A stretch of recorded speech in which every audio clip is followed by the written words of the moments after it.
வணக்கம். நம்ம இப்போ சிவன் கிச்சனில் கடல வடை செய்ய போகிறோம். கடலப்பருப்பு ஊற வச்சு வடிகட்டி வச்சுட்டோம். ஒரு 3 மணி நேரத்துக்கு ஊற வச்சுட்டோம்.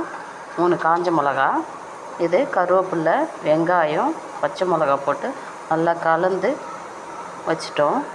இஞ்சி நம்ம இதை வச்சுருக்கோம்.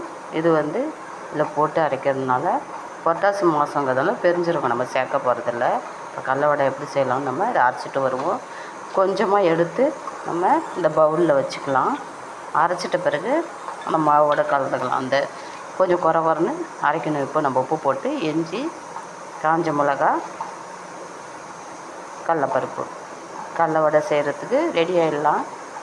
இப்போது கடலப்பருப்பு, காஞ்ச மிளகா, இஞ்சி அரைச்சாச்சு. இப்போது பச்சை மிளகா, வெங்காயம், கருவேப்பிலை அது மேலே எடுத்து போட்டுட்டோம். நம்ம கொஞ்சமாக பெருங்காயத்தூள் போட்டுக்கிட்டோம். உப்பு நம்ம கடலப்பருப்பு அரைக்கும் போதே அரைச்சிட்டோம். இது எடுத்து வச்சுருக்கிற கடலப்பருப்பையும் நம்ம அதில் கொட்டிட்டோம். இப்போது இது சூப்பராக இருக்கும். இந்தமாரி செஞ்சு பார்த்திங்கன்னா நல்லா ஊறி இருக்கணும் கடலப்பருப்பு, வேறு ஒன்றும் இல்லை. இப்போது நம்ம பெசரி வச்சுட்டு எண்ணெயில் போடும்போது பார்ப்போம். நம்ம டேஸ்ட்டான சூப்பரான வடை, கடல வடை இப்போது நம்ம எண்ணெயில் போட்டுட்டோம். பாருங்கள் எப்படி செவந்து எப்படி வருது பாருங்க. சிம்பிளான யார் வேணாலும் நம்ம செய்யலாம். அந்த மாதிரி நம்ம இப்போ போட்டு எண்ணெயில் போட்டு எடுத்துகிட்ருக்கோம். போட்டு எடுத்துகிட்டு நம்ம வெளியே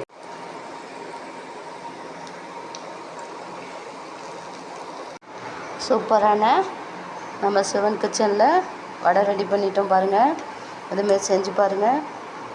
என் வீடியோவுக்கு சப்போர்ட் பண்ணுங்கள், சப்ஸ்கிரைப் பண்ணுங்கள், லைக் பண்ணுங்கள். நன்றி.